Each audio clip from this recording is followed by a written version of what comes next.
Am I on? There I am. All right. Um, there's a big difference, isn't there? Okay. So let's go ahead and set the context so we don't get out in the weeds or chase after tangents. Solomon is at the end of his life. He had the resources that he could try anything that he wanted. He sought after wisdom, he sought after knowledge, he found it unfulfilling. And he found it unfulfilling because he did it as if he were under the sun without God. Pretty much this whole book is written as one who is living under the sun, paying attention to their senses and not really giving much thought to God above. Occasionally he'll pipe in, but it's a person living under the sun, and one who has tried everything, made all the mistakes, and hopefully will impart that wisdom to us, so we won't make those same mistakes. Though the one truism that I heard in a history class was the only thing that you could really know about history is that it will repeat itself.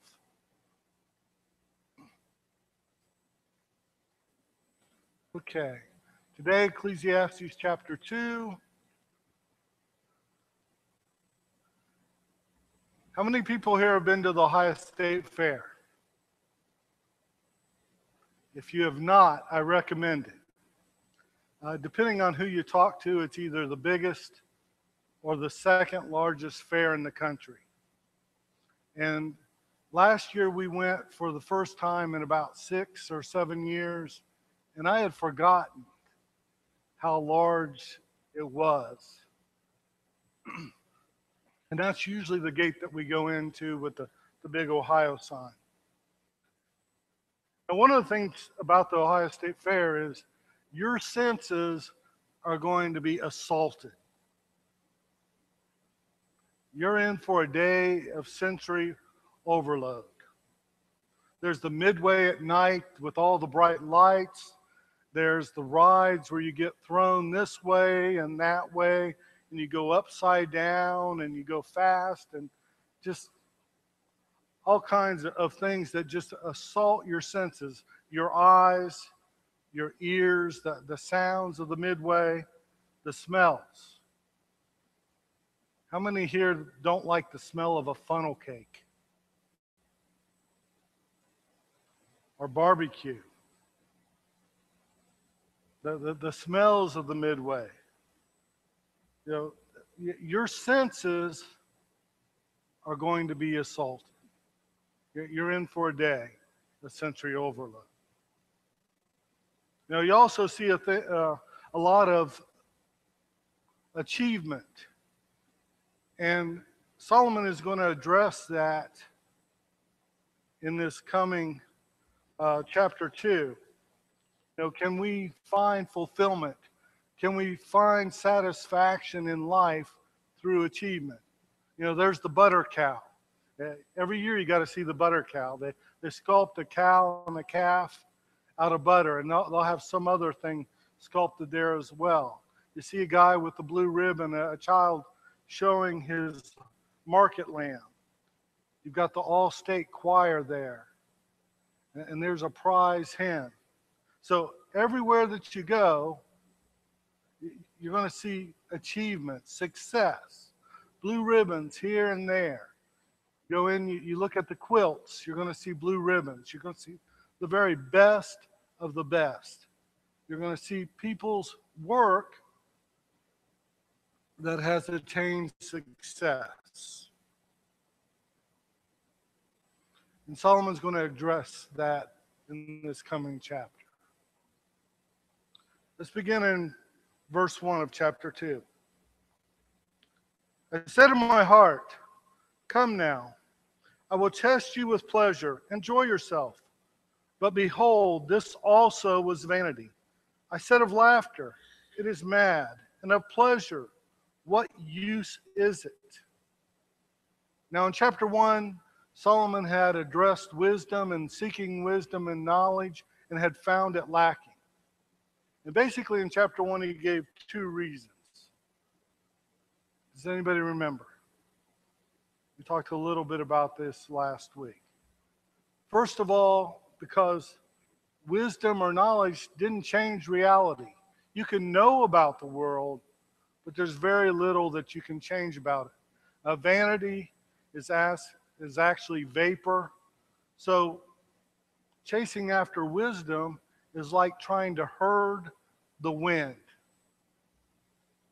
Now, I've got a friend that if you ask him what he does, he says, I'm the chief cat herder. Well, you can't herd cats. And you can't herd the wind either. So he says at the end of verse 2, what use is it? Why do we seek out pleasurable things? Things of achievement, things that give us pleasure, enjoyment, entertain us. Why do we seek those things out?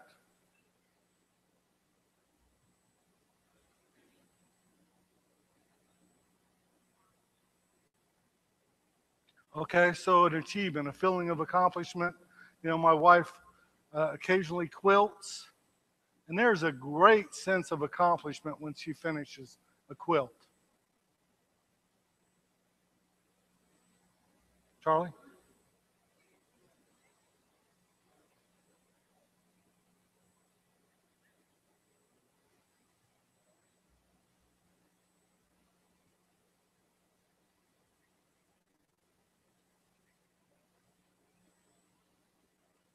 Mm-hmm. So we enjoy things like music, television. They're temporary, but we enjoy them. Why do we seek out things that we enjoy, things that we find pleasure in?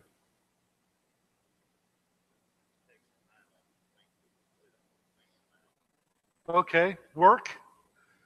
It takes our minds off of things that we really don't want to think about.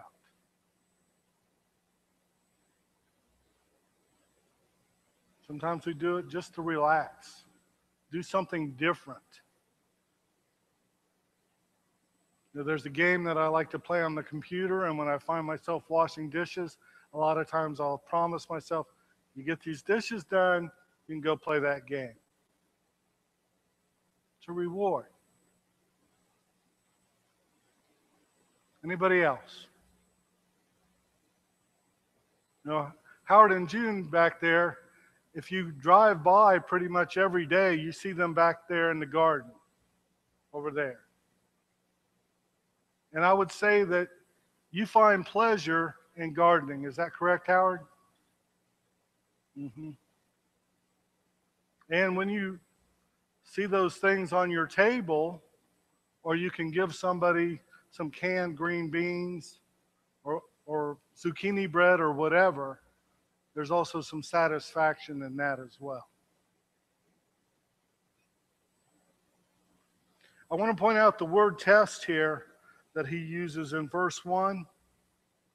It's the same word that God uses in Genesis, or that was used in Genesis 22, verse 1, where it says that God tested Abraham and asked Abraham to sacrifice Isaac.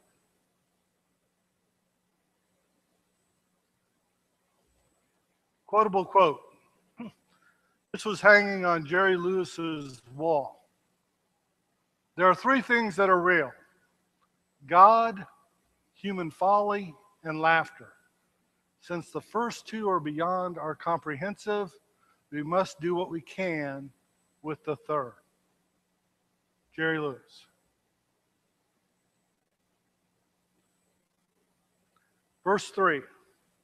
I search with my heart how to cheer my body with wine, my heart still guiding me with wisdom, and how to lay hold on folly, till I might see what was good for the children of man to do under heaven during the few days of their life. Life is temporary. We're told, you know, We're like the flowers. We come up, we bloom, we're gone. Like the wind. Does wine satisfy? And here, I'm sure that Solomon, because he had the resources, he wasn't talking about uh, drinking the cheap stuff, but he probably got to enjoy the very finest that the world had to offer. Does it satisfy?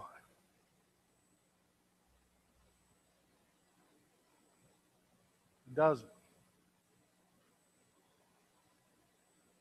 Now, I talk to kids when I teach class, and occasionally I'll get someone who'll say, "Well, what's wrong with smoking pot?" And basically, what I'll tell them is because it changes your reality. You no longer feel accountable. Well, they say, "Well, what's wrong with drinking?" Same answer. It changes your reality, slows or dulls the senses, and changes your sense of accountability.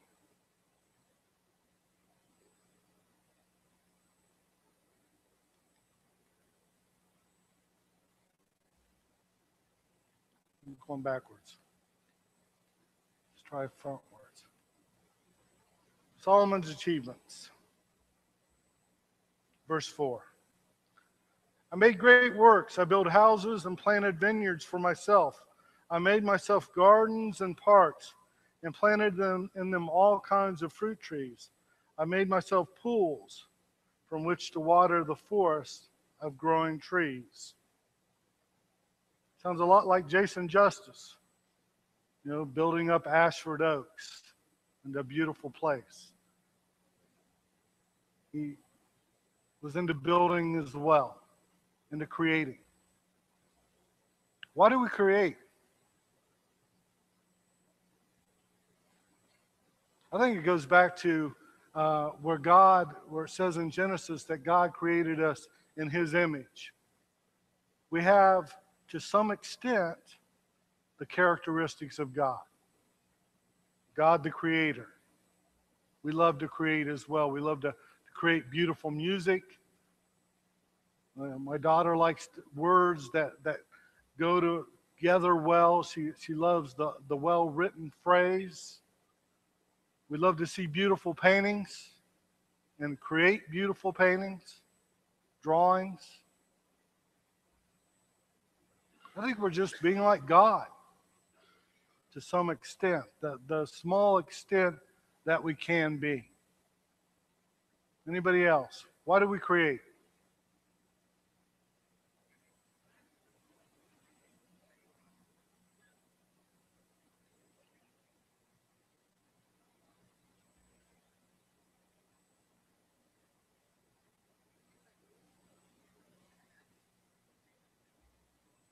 Okay. Somebody over here?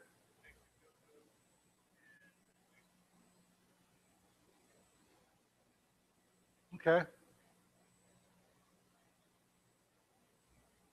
Roy?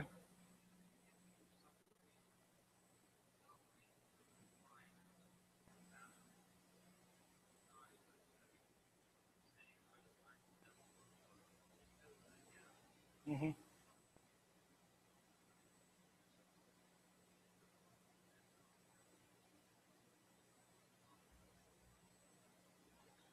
Okay. So it fills your time with something positive, something constructive. No? Yes, sir?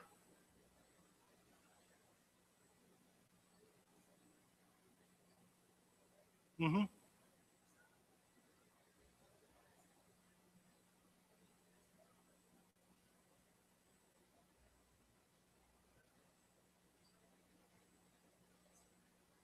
Mm-hmm.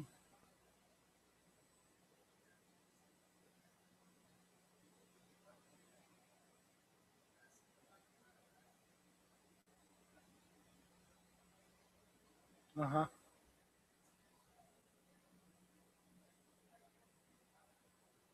So you get a pleasure out of that sense of achievement. There's somebody else over here too. John?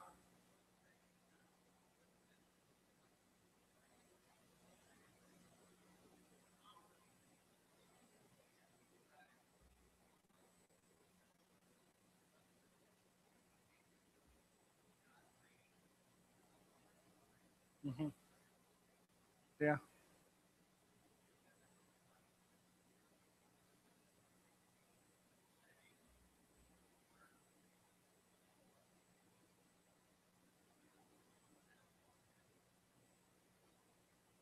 Hmm. Are we trying to be remembered past our own life, with, like the houses that you built?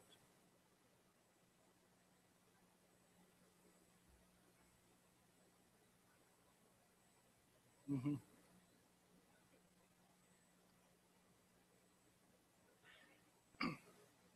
Hmm. Yeah. No, it could be a way that we're trying to seek eternal life as well, or trying to be remembered past our own life. When I was in preaching school, we went to a Jewish unorthodox synagogue on a Saturday for worship. And we were talking with one of the gentlemen afterwards, and we asked him, "Do you believe in eternal life?" And he said, "No." He says, "The way that we seek eternal life is by having children, writing a book, and planting a tree." So that's how they get remembered past their own life.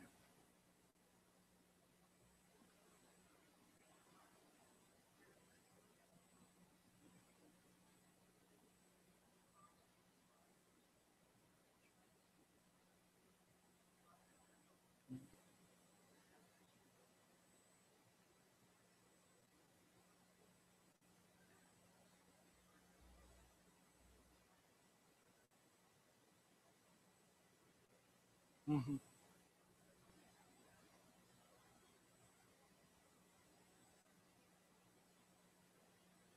In touch with Him, with God. Well, here's a list of Solomon's achievements from First Kings. He built the temple. He built his own palace. He built another house in the forest of Lebanon. He built the Hall of Pillars, the Hall of Judgment. He built two courts, places for him and his subjects to gather for himself and for Pharaoh's daughter. He built fortifications around most cities. He built some cities like Giza up from nothing. And then he built other cities, which would be like a military base, storage cities for the soldiers and for their equipment. So he was definitely a builder. And this might have led to why the people, when Rehoboam basically didn't take the burden off their back of all this building that they had been doing, rebelled against Rehoboam. Solomon kept them pretty busy.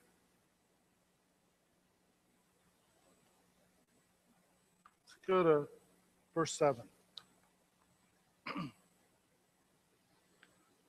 I bought male and female slaves and had slaves who were born in my house.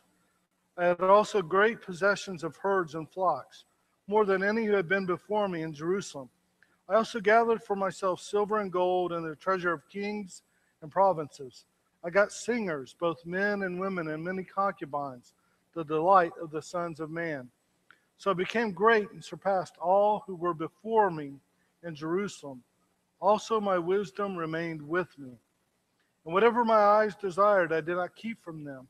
I kept my heart from no pleasure, for my heart found pleasure in all my toil, and this was my reward for all my toil. So if you look at the list of wealth, slaves, herds and flocks, oxen, cattle, sheep, goats, gold, silver, special treasures like ivory, jewels, perfumes, spices, textiles. Also, in 1 Kings, we learned he had 700 concubines and 300 princess wives. Now, I have enough trouble understanding one wife and pleasing her. That last one just kind of blows my mind.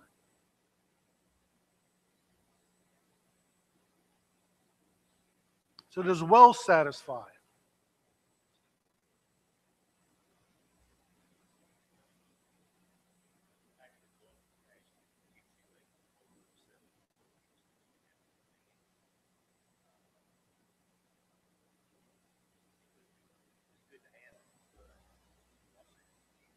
Mm-hmm. So it takes stewardship, time, energy to manage well.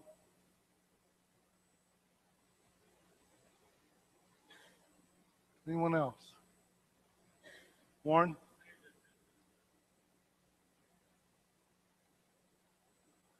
Solomon?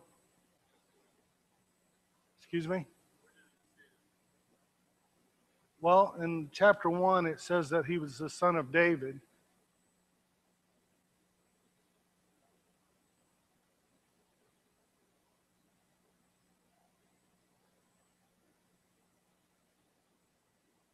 Anyone else?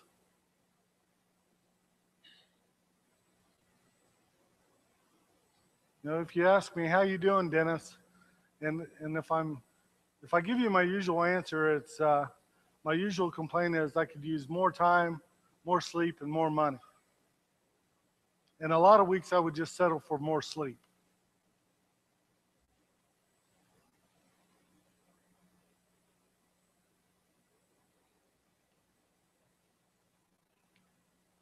Verse 11.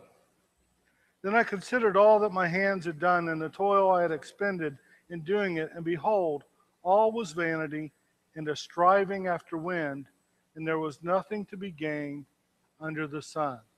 So we had this builder, did all these great things, built up Israel, had more wealth than any other king before him in Israel, had more wisdom, had more resources than any other king. And what does he say about his toil? It was a bit like a vapor. It was vanity. Striving after the wind or trying to herd the wind. And there was nothing to be gained under the sun. Why would he say that?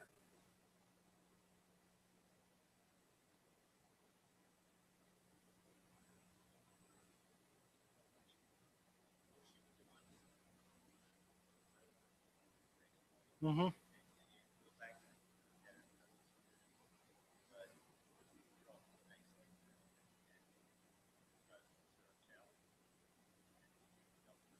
Mm-hmm.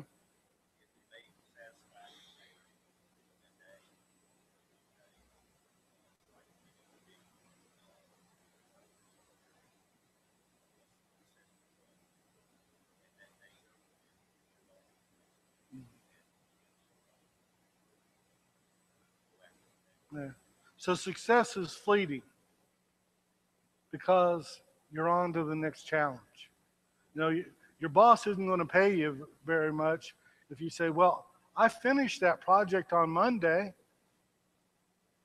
They said, well, why didn't you do project 2 and 3 and 4 and 5 and 6? There's always something else. So that success is fleeting. John.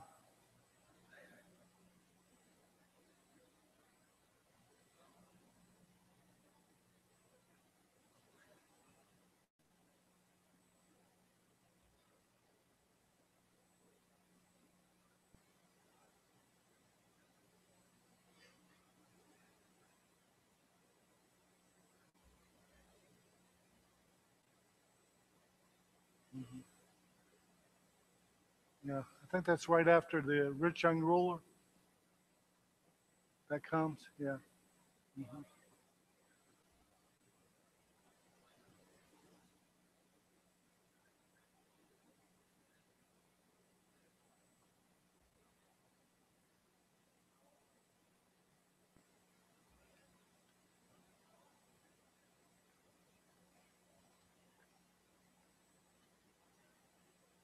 Mhm.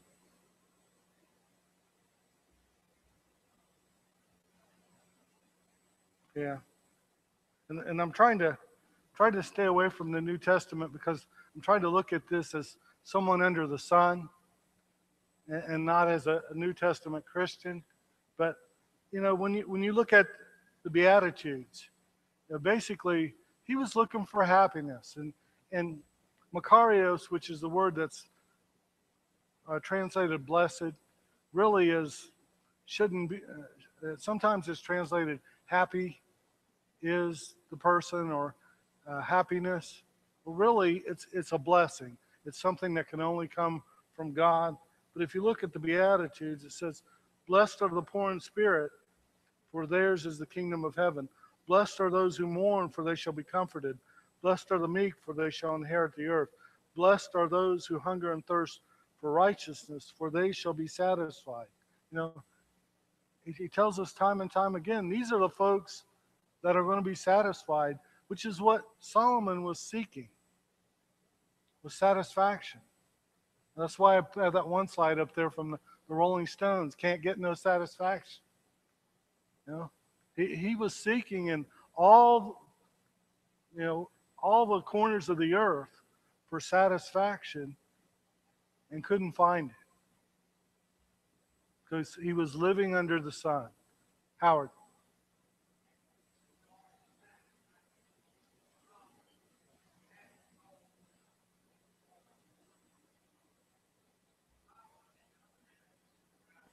Mm-hmm.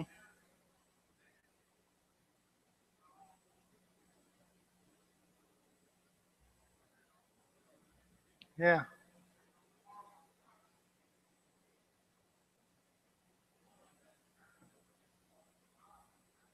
Yeah. He's probably asking himself the question, what's going to happen to all these achievements? What's going to happen to this wealth? What's going to happen to my wisdom after I'm dead? Is it going to go, is the wealth going to somebody that's a good steward? And there's somebody with a hand up back there. Bart.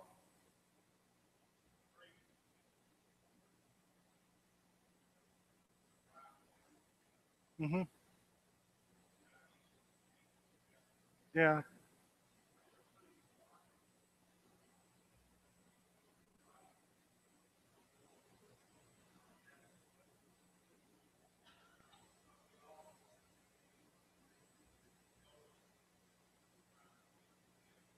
Mm-hmm.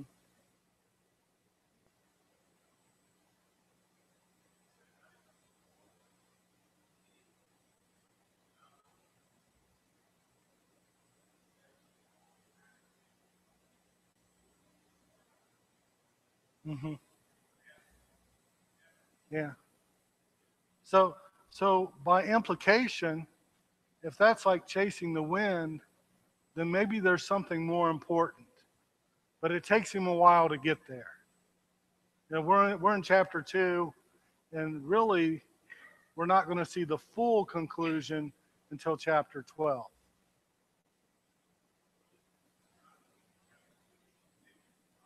Mm-hmm. Yeah. Anybody else? So basically, he's talked about pleasure, and I got this out of one of the commentaries that I'm using. I think it was the preacher's commentary on Ecclesiastes and Song of Solomon, and this is what it had to say about this particular passage. Uh, there's the lure of pleasure. Now, we seek pleasure because it heightens our senses. We seek pleasure because it lifts us above the routine. We seek pleasure through achievements because we want to be successful. But then there's the snares of pleasure. Pleasure promises more than it can produce. My boss keeps telling me, Dennis, don't overpromise. You know, Well, pleasure always overpromises. Pleasure satisfies only during the act. Uh, you know, one writer compared it to Lay's potato chips. You can't eat just but one. You got to have a second and a third, or a salted peanut. For me, it would be salted peanuts. You know, have you ever tried to stop after one peanut? You can't do it. The, the, the power of pleasure is in repetition. The pursuit of pleasure results in either boredom or frustration. I had a really good quote.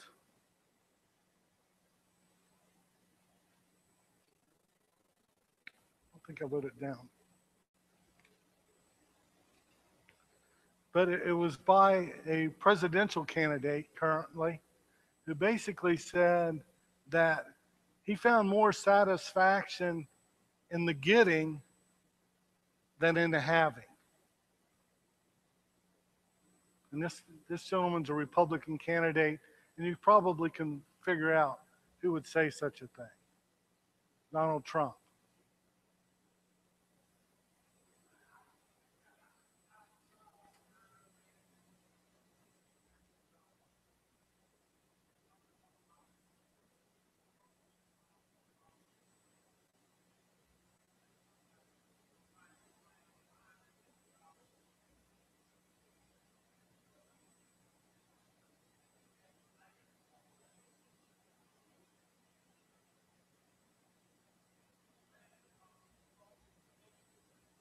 Mm-hmm. And the getting. Mm-hmm. Yeah. So he found satisfaction in the process. Steve?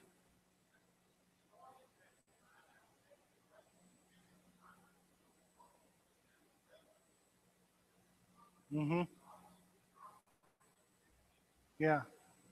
Found more satisfaction in the, the warring and the conquering. Alexander the Great.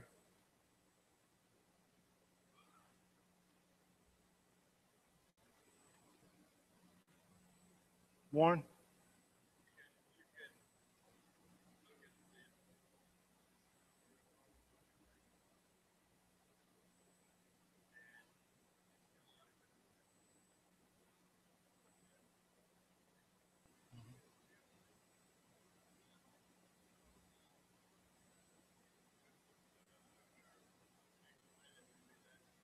Mm-hmm. Yeah. Uh, so Warren's saying we only live in the present. You know, we forget about yesterday's successes. Yesterday's money is gone. We only live in the present. Uh, one of my professors, Jimmy Allen, said that what we need to realize as preachers was that we were standing on the shoulders of giants, that there were many, many men that had went before us, and we benefited from their study and from their wisdom and from the people that they had worked to convert. We were standing on the shoulders of giants. So why was seeking wisdom not satisfying, and why was seeking pleasure not satisfying?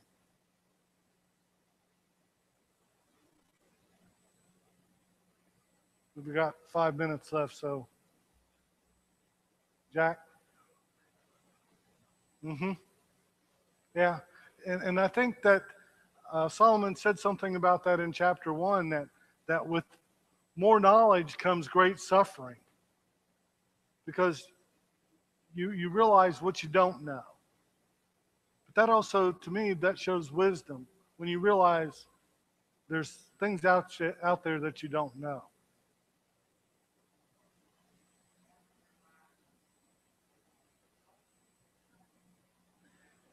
Okay? The more you seek them, the more you realize they don't satisfy.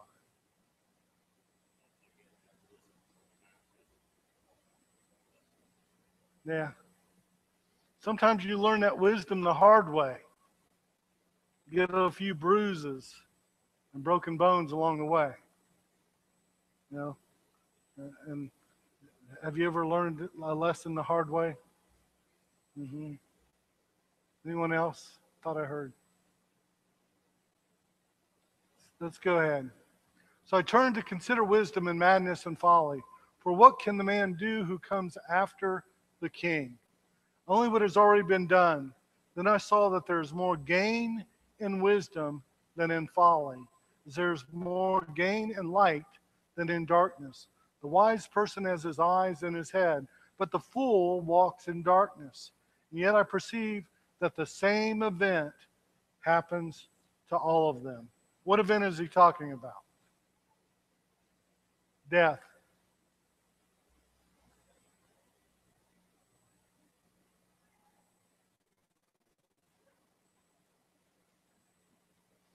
Let's forget about the first question. So, what's the difference between the wise and the foolish if they're both going to end up in the same place?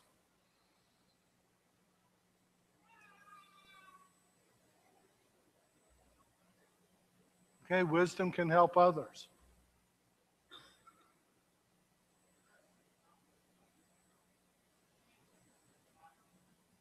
Okay?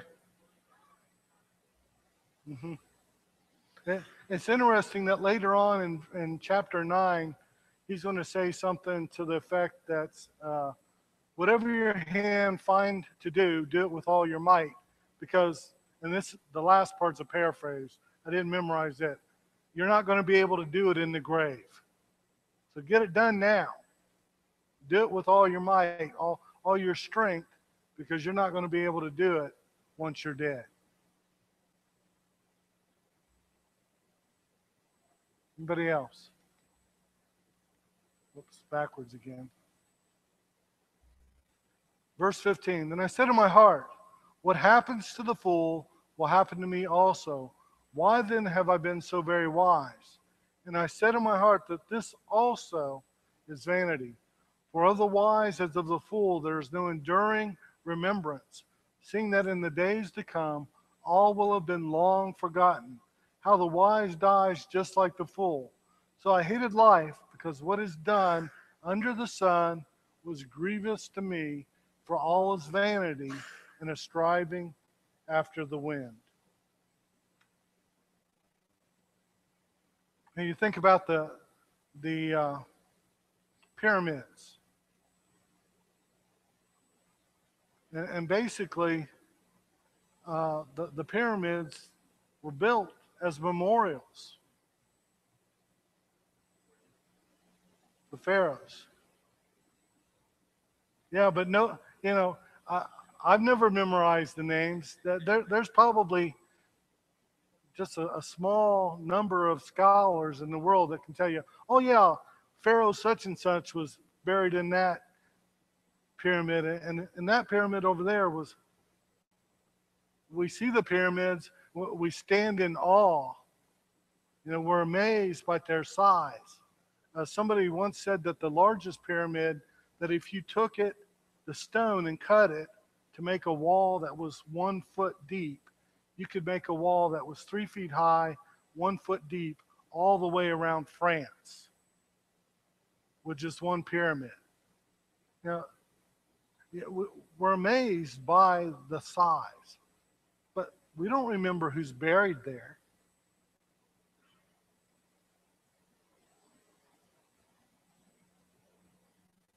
Then verse 18. I hated all my toil in which I toil under the sun, seeing that I must leave it to the man who will come after me. And who knows whether he will be wise or a fool? Yet he will be master of all for which I toiled and used my wisdom under the sun. This also is vanity. So I turned about and gave my heart up to despair over all the toil of my labors under the sun. Because sometimes a person who has toiled with wisdom and knowledge and skill must leave everything to be enjoyed by someone who did not toil for it. This also is vanity and a great evil. What has a man from all the toil and striving of heart with which he toils beneath the sun? For all his days are full of sorrow, and his work is a vexation. Even in the night his heart does not rest. this also is vanity.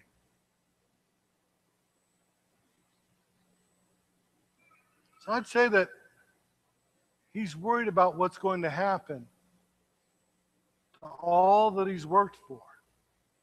You know, he could be worried about his kingdom, the people of his kingdom, what's going to happen to them. But I think he's also worried about the things that he's built personally as well. Thank you all for your comments, and we'll finish this off next week.